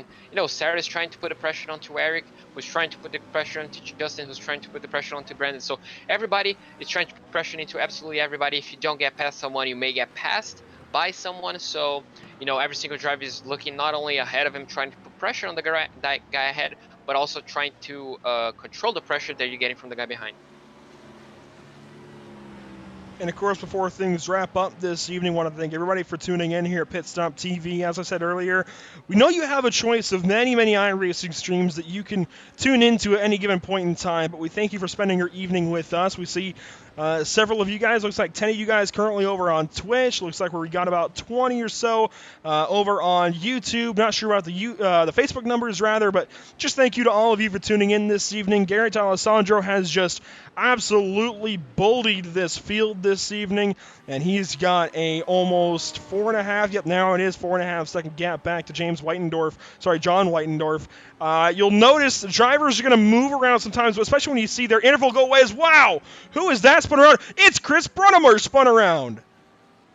So yeah, you can see just again another disaster. You know, just the Ferrari just looks absolutely beaten. So he was probably trying to push as hard as he could, and unfortunately lost the car onto turn 4. I'm trying to rewind to see what happened, and that was exactly what happened. He just got a bit too hot into turn 4. The rear just snapped, and unfortunately he couldn't really catch it and hit the concrete barrier head on. So luckily he didn't take anyone else while he was fighting. As you can see there, just a massive car doing a massive drift, pretty much a rallycross stage there.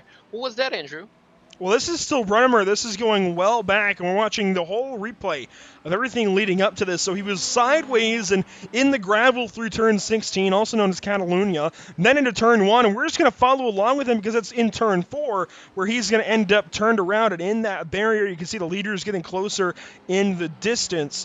And Brunnemer he had a great qualifying run, a great practice run, had a great opening to this evening, and then just since lap 1, it's been just terrible for this number 2, and yep, just gets sideways, as you said, JP, turned around, boom, into the wall. There goes, I'm not sure, it was the number 22, there goes Mick Blue on by, who's also got a lot of damage. A lot of incidents have happened throughout the field pretty clearly. Jamaican goes on by, there go our leaders, so big one there for Chris Brunnemer as he loses spots. Now the leader having to go onto the sausage curbs in turn 1 to get by Mick Blue. Yeah, I'm sure the Garrett's heartbeat just went up a bit. Obviously, as a lap car, you don't want to make them fight too hard. Yeah, you don't want to make the leader ride the sausage through turn 1. That's not ideal at all. Yeah, exactly. I'm not sure Garrett just didn't expect that, but he managed to get a car under control. He managed to keep it clean, and he's riding off into a distance. Obviously, he lost a bit of time to John, which is now 3.2. So definitely lost a lot of time onto that overtake. But, you know, 2 laps to go. John has to hope for a miracle right now in order to try to get the lead. Yeah, it's going to take a lot more than a miracle. Actually, it looks like Alan Roth's sponsors have been watching this evening, and they might need Alan Miracle Roth to help John Whitendorf out to make this a battle for the race win. But I want to go back to what I was saying. You'll see these drivers kind of move around. Sometimes they jump around every once in a while. That's because, unfortunately, the iRacing draw distance doesn't allow us to have all cars on the racetrack at once, which means our timing and scoring kind of bugs out when we have this many cars in a race. You just kind of have to stick with us best as you can. We apologize for that inconvenience because it messes us up too, but we work through it the best we can. We are, it looks like, coming to our final lap very shortly, and it's wonder of when it comes, because sometimes the timing of when the leader gets to the start-finish line will really change up if you have 1 lap or 2 laps to go when you come back to it. We'll see if the lights go white, though. Across the start-finish line for Garrett D'Alessandro should be taking the white flag. The lights have not gone white just yet. They should go white in 24 seconds, so this should be what we think is the final lap. Yeah, I'm sure Garrett hopes is the final lap. Obviously, he lost a bit of time, but, you know, managed to claw it back into already 4.1 seconds, as John also had to deal with the back marker. So I'm sure these guys want the race done as quickly as possible. Obviously, the battle for P5 looks like it's still very much alive, so these guys don't want the race to be done, and obviously they want to get the move done. But it looks like they spread a little bit, so I'm not sure if there was contact with someone, if someone dropped, but we can see that Trevor Anderson on P8 just getting behind a battle pretty much between P30 and P31, so he's gonna try to lap these guys without trying to disturb a lot of their battle. Well, Michael De La Salle is in this battle, and he is a teammate, so Michael should make it easy, but the Audi is not. Almost drives across the nose of Trevor Anderson. I mean, sure, you're battling, but you have a battle further up the standings coming up behind you. You've got to let these guys go, because now Gavin Boyette has just... He's got a steak dinner right in front of him in Trevor Anderson, and he wants to get on by and get that 9th position and work further up into the top 10. But Trevor's got to be screaming at this guy. I mean, he wants him out of his way because he wants to keep racing and doesn't want to get caught up by Gavin Boyette. Meanwhile, at the far end of the racing surface, or racetrack, or whatever you want to call it, the circuit, is Garrett D'Alessandro working out of turns 14, 15, down through 16, and he is going to come around to the start-finish and claim his victory at Barcelona.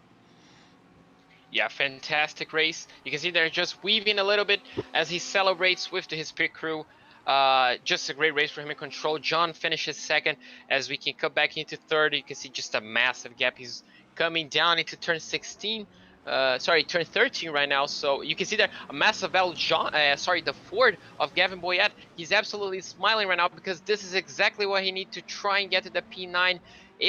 They're not gonna give up. They're not gonna let them.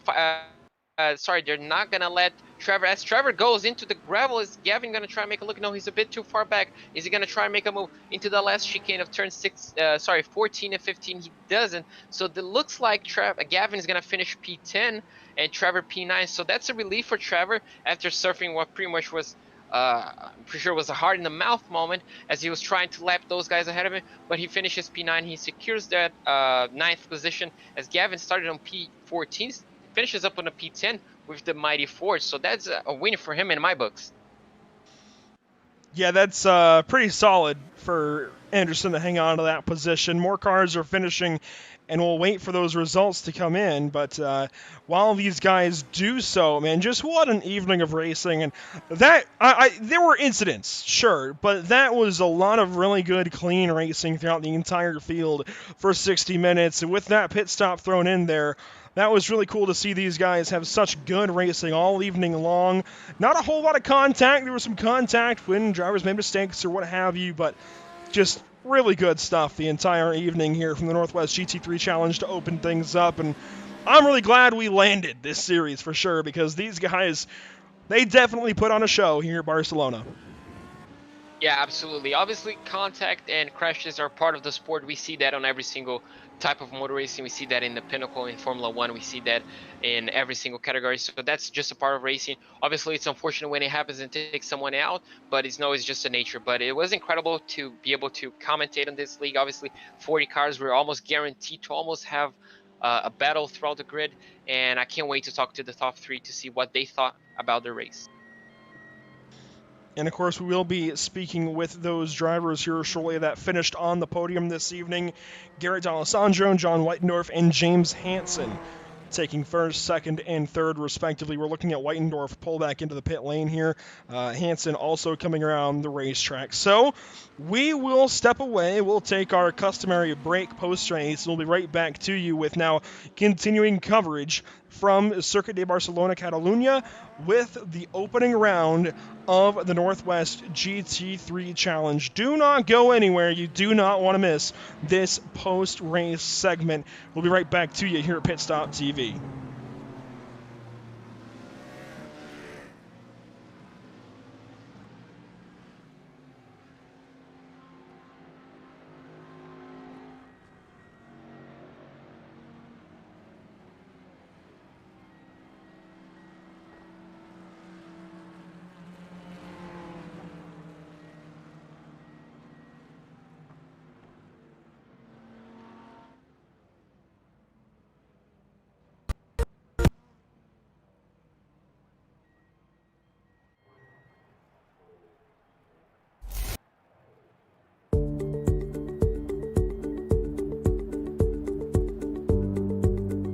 Sound art is a product that is a speaker and it's art. We combine it together and we call it sound art.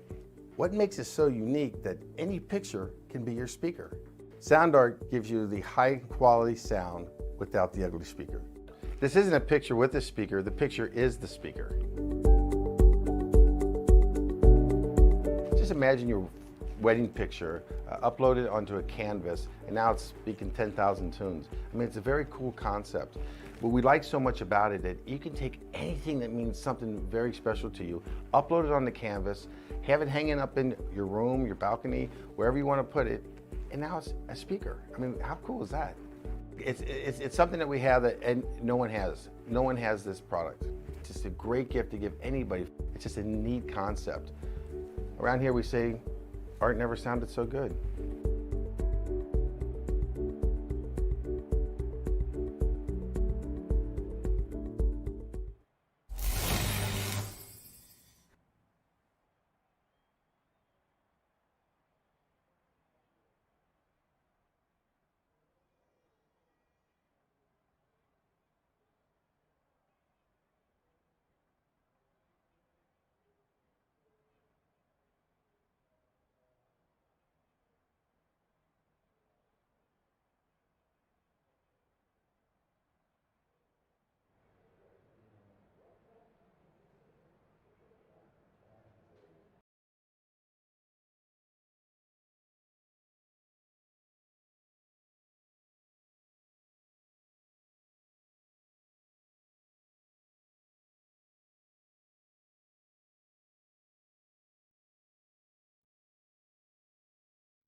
Welcome back, race fans, to PitStop TV. Now continuing coverage of the Northwest GT3 Challenge from Circuit de Barcelona, Catalunya.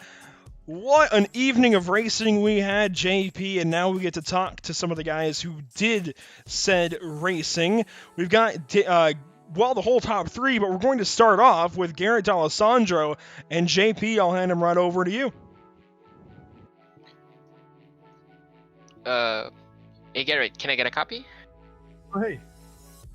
Hey, so first thing first, well done on the race. That was absolutely fantastic. You had a pace from the get-go. So for you, I guess it's gonna be pretty simple. There's not a lot of things that happen on your race. So just talk us through the whole race, how it was on your POV.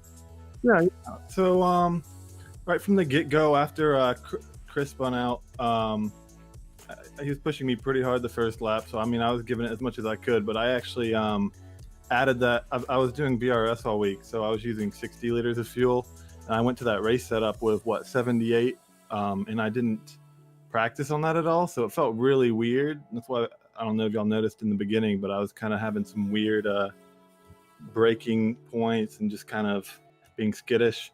But once Chris spun out, I just tried to build up that 1.5 second gap and just kind of keep it there to keep the tires in a good spot. I ended up actually being pretty good on the tires, maybe a little bit too conservative coming into the pits. I was at like 72%. I thought it would be a bit worse since the track was pretty hot compared to the VRS races I did this week, at 34, 33. So once I settled into, a second and a half in front of him, it was pretty much just easy cruising. Really good attention by the back markers. Didn't have any issues with them. Great race overall.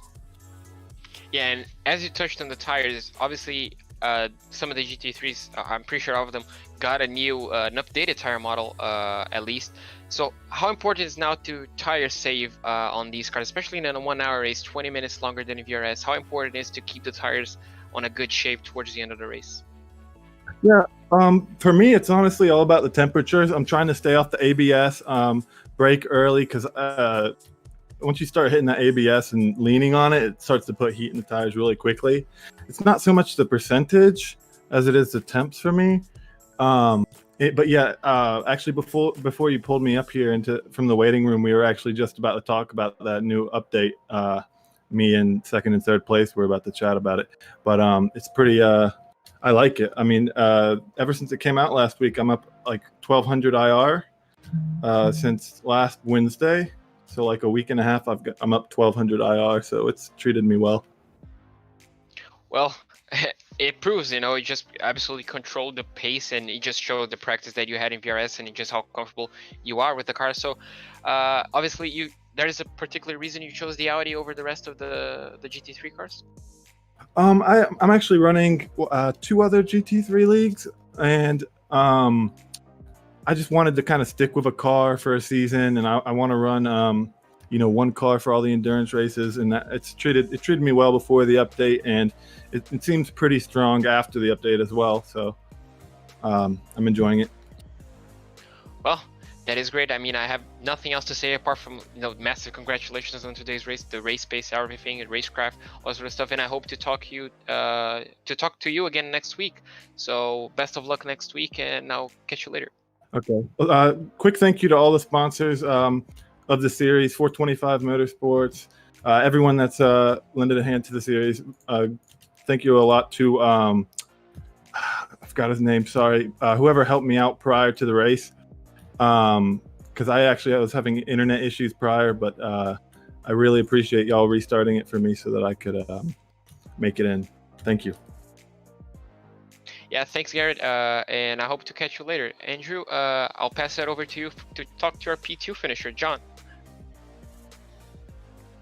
And so we'll bring John in here momentarily. And John Whitendorf, I hope I'm saying your name correctly, because if not, I've been saying it wrong all evening long, but you almost mirrored Garrett D'Alessandro most of the evening, and then that pit cycle kind of broke things up. You guys started catching that lap traffic, and suddenly the hill was just getting more and more insurmountable. Tell us about trying to keep up with that number 13 and trying to just keep tabs on him as the evening ran on. Well, it was just all about keeping it consistent, keeping it clean all night, and honestly, based on his qualifying pace, I didn't really expect to be able to keep up with him for that long. But like you said, the pit stops kind of broke that up. I had kind of a messy in lap during the pit cycle, so that didn't help anything. But like I said, it's just be about keeping it consistent, and maybe he would make a mistake. Yeah, and it seemed like really the entire evening was about just putting pressure on somebody and either trying to eventually outbreak them for a pass on corner entry or just trying to make them make a mistake, especially once you guys started catching lap traffic. How much do you think that's going to translate as the season goes on? It's, we'll go to some racier tracks, we'll go to some more tracks where you kind of just have to pick your battles and choose where you want to try and fight somebody. Yeah, it's a pretty good assessment. This track here, it's can be kind of tricky at times. I didn't really have to deal with passing too many cars tonight, unfortunately, but we'll see when it comes time as we come up with some of these other tracks that are on the schedule. So going to Brands Hatch next week, it's definitely a big change in pace, but another very fast circuit there in the UK. How do you feel you stack up heading into week 2? Well, it's actually a track that I don't have any GT3 experience on, so it's going to be pretty fresh for me. So we'll see what happens. And John, before we let you go, of course, firstly, thanks for your time. Who do you want to thank, though, for this second place run in week 1?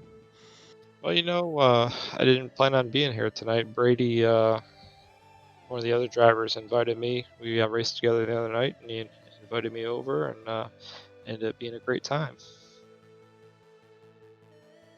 Yeah, I'd say P2 in your first run, especially when you weren't exactly planning to run, is a pretty darn good time. Congratulations on this run, John. I'm sure we'll see more of you soon. Thanks for having me. And that's John Whitendorf in the number 24, finishing second place. What do you say we grab James Hansen and talk to him as well, JP? Yeah, sure thing. Hey James, can I get a copy? Yep, I can hear you. All right. So unfortunately, it wasn't the most I guess chaotic race for you. It was pretty straightforward. Unfortunately, Yep. it looked like you didn't have the pace to keep up with the top 2, but pretty safe race for you. Not a lot of mistakes, so that is great. Just talk us through the race. So I had the incident at turn 1 on lap 1 that I was just looking at the replay for, and it looks like we kissed splitters in the front. I saw a car in my rearview mirror backwards coming through, so I let off the throttle and hit the brakes a little harder and just hoped that he went ahead of me instead of into me. And then the rest of the race was mostly just managing my tires. I watched the split for the car behind me and just kind of kept it to about 1 to 1.5 seconds. And it was mostly boring, mostly lapping with myself and getting around back markers. So yeah, pretty quiet race. Good kind of boring though. Yeah, I'm sure there was. Obviously a podium on the first race is obviously good to keep, the championship starting off on the right foot pretty much. And as you mentioned, the tires, I talked to the winner, our winner, Garrett, as well for the tires. How important it is to keep the tires on the right temps and make sure they don't overheat or they don't go over the cliff, especially on demanding tracks such as Catalunya here. Yeah, it's really hard with those really long turns where if you get on the throttle too early, you can really start to overheat your front left. Yeah, I was able to just kind of cool them down on some laps, and then when the guy got a little closer, just spend a little more tires to keep them at bay. And obviously, you have a full week of VRS scheduled to practice for next race. Do you feel like the track is going to suit you? Do you think it's going to suit, the car that you chose, obviously the Ferrari, all that sort of stuff? Do you think you can replicate third place next week as well? Is it Brands? I can't remember. Yeah. I have no idea. I'll have to check. I've been focusing on this race. Well, I hope we can talk to you next week, but do you have anyone to thank? Any sponsors, any friends, all that sort of stuff? Nope. Sorry, pretty boring. I wasn't expecting to talk to anyone at the end of this race. Oh, no worries. You were great to talk to. Thanks for your time, and I hope to catch you next week as well. Thanks. And that's James Hansen finishing on the bottom step of the podium. What an evening, JP, and it certainly at times looked like it was going to be a bit more, I don't know, lap 1, of course, turn 1, Barcelona always rather deceiving to some of these drivers. You want to push, push, push, just like every other lap one, turn one. I like it almost to Watkins Glen, actually, where you just had that sharp right. And it seemed like from the get-go it was maybe going to be chaotic. Then it calmed way, way down, started to pick right back up through the center, and then we still just had great battles the rest of the evening. I think this is a great way to start off the season and roll into a place like Brands Hatch next week. But before we get that far, we've got to talk about some results. Let's go ahead and walk it down the top 10 of said results. You see Gallant D'Alessandro led the entire race, wins at the Circuit de Barcelona, Catalunya, opening up this season of the Northwest GT3 Challenge, the inaugural season, to my understanding. John Whitendorf, second place. James Hansen, we talked to him as well. We talked to the entire top three just now. Finishes in third. Brady Loop now finishes fourth. I'm assuming that's the Brady that John referenced as well. It's Brennan Glenn Boyd back there in fifth. Justin Michaela in sixth. Eric Molinati makes it up to seventh place, just ahead of Sarah Rabb. And Trevor Anderson, Gavin Boyette make up the rest of the top 10.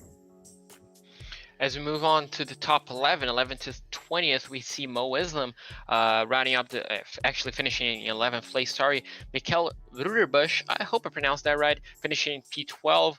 John McClintock finishing P13. James Allen in P14. Tyler J. Campbell, after promising start, unfortunately only finishes P15. In P16, we have Michael Dowling. P17, Andre Millet. P18, Claude Remillard. P19, Sven Hardman, and in P20, Edwin Litolf. I absolutely butchered everybody's name. I'm so sorry. It's a common theme, isn't it? Jackson Lowry, though, finishes 21st. Jem Aiken, we know that name at least, finishes 22nd. Gavin Cohen, after the turn one incident there on lap one, finishes 23rd, much like his car number. Torin Longanchor in 26th. Tamaros Karaglu drops into 25th by the end. Mick Blue 26th, just behind him. Kyle Robinson in 27th. It's David Pena in 28th. Randall Ayers in 29th. And Michael Della Sala, a lap down, along with the previous 5 drivers, finishes 30th. As we move on to the final finishers here in 31st place, we have Maurice Jones. Unfortunately, these drivers we couldn't really see a lot in the race, but it's good to mention, obviously, it's such a hectic race, we couldn't get everybody on the stream. Bernd Osterhog, I'm pretty sure I pronounced that wrong as well, in 32nd place. Josh Jaburek in 33rd. Alan Roth in 34th. Chris Brunnemer, after starting P2, finishing 35th place, so definitely a weekend to remember for him, for him. Nicholas Bocanfuso finishes 36th. Jason Fricks in 37th. Edward Nelson in 38th. Michael Bishop in 39th. And Stephen Erlenbusch in 40th. As we round up on the final, on the 41st and 42nd place, we only have one more driver, which is, we don't actually, sorry, Joseph was the race director today, so that rounds up the grid and this week's race pretty much. And looks like we're having some difficulties on our end, but we'll try and fight through those. I guess the results are just going to stay on the screen because I'm trying. There we go. It finally caught back up, so the results go away. But anyways, firstly, thank you, JP, for sticking it through with me here in... Brunnemer. Sorry, I looked into the YouTube chat, and it looks like we have some guys confirming our name pronunciation, so that's good. But thank you, JP, for spending time with me, sticking through it all. 60 minutes of some hardcore action this evening at Circuit de Barcelona, Catalunya. It was a lot of fun, but it wouldn't at all be possible without some partners. I know Garrett mentioned a few of them. 425 Motorsports. At 425 Motorsports, they cater and specialize in automotive racing and driving equipment for all automotive, I can't talk this evening, I'm very sorry, automotive enthusiasts. 425 also offers a full automotive shop for any car project you may have. 425 Motorsports is privileged to bring the Northwest some of the best equipment on the market. They have selected products that dominate the industry and provide the most diverse selection of equipment and apparel to our clients. 425 Motorsports offers an in-house project management division, and they are a full shop that specializes in various race car builds, preparation, and street performance and custom modifications. Check them out at 425motorsports.com. PGP Motorsports Park is a 22-acre go-kart racing venue with miles of asphalt road and panoramic mountain views. It's located in Kent, Washington, right next to Pacific Raceways. You can check them out at pacificgp.com. Bradley Media and Design, Skull Sim Gear, another couple of partners. You can check Bradley Media and Design out at their Twitch channel, actually, at twitch.tv/biffdit. That's BIFFDIT. And Skull Sim Gear, that produces button boxes, PC accessories for many games, such as iRacing, Assetto Corsa, Elite Dangerous, Truck Simulator, and many more. Check them out at skullsimgear.com. As we move past midnight Eastern time, I won't take up too much more of your time. We do want to thank Tucson Sound Art, one of our perennial sponsors here at PitStop TV. We thank them for all of the support and the fact that we can now truly give a review to their product. By all means, I think 10 stars out of 5, because you get to frame any moment from your life, any picture that you want, even could be from the sim. If you get a big sim racing win, and put that up on your wall, and you always get to look back and reflect at that, and you get to play music from it because it is your picture, your music. Again, you provide the image you want. They will custom create a beautiful framed high-quality canvas with a built-in Bluetooth speaker. With Sound Art, you get the best of both of those worlds. Visit TucsonSoundArt.com for additional info and make sure to use promo code PitStopTV for a 10% discount at checkout. We also want to thank Permanent Makeup and Cryo in Maine, and when it comes to your appearance, you deserve the best care that money can buy. At Permanent Makeup and Cryo in Maine, the owner, Ashley Bollier, is a certified micropigmentation specialist who provides professional, safe, and personalized services. You can contact Permanent Makeup and Cryo in Maine at permanentmakeupinmaine.com, or even call or text them at 207-358-8683. If you're looking for the best solutions, I mean the best solutions for your permanent makeup concerns, give Permanent Makeup and Cryo in Maine a call today to book a consultation. Finally, thank you so much to Whiplash Media, PitStop TV's new parent organization that specializes in various sim racing resources, including paint schemes, stream overlays, all of our iRacing camera packs, and more. Whiplash Media is also working on its presence in real racing, offering services such as photography, social media management, and public relations. Go to whiplash-media.com or look them up on Facebook at Whiplash Media. Once again, JP, thank you so much for joining me here this evening for the opening round of the Northwest GT3 Challenge. Thank you so much to Emerson Arden on social media coverage. We at PitStop TV all thank you for tuning in and joining us for tonight's action, and we hope you enjoyed tonight's broadcast. Join us again Wednesday for the Bluegrass iRacing Series, coming to you from Bristol, Tennessee, and again on Sunday for Round 2 of the Superior Class Auto Racing Cup Series. Make sure to follow us on Facebook at www.facebook.com/PitStopTV, on Twitter at PitStopTV_, on Twitch at www.twitch.tv/Pit_Stop_TV, and on YouTube at www.youtube.com/C/PitStopTV1. For PitStop TV, this has been JP Costa with me on the call tonight, Emerson Arden with the behind-the-scenes social media coverage. I am Andrew Cardinale IV, and we will see you next time. Have a great night.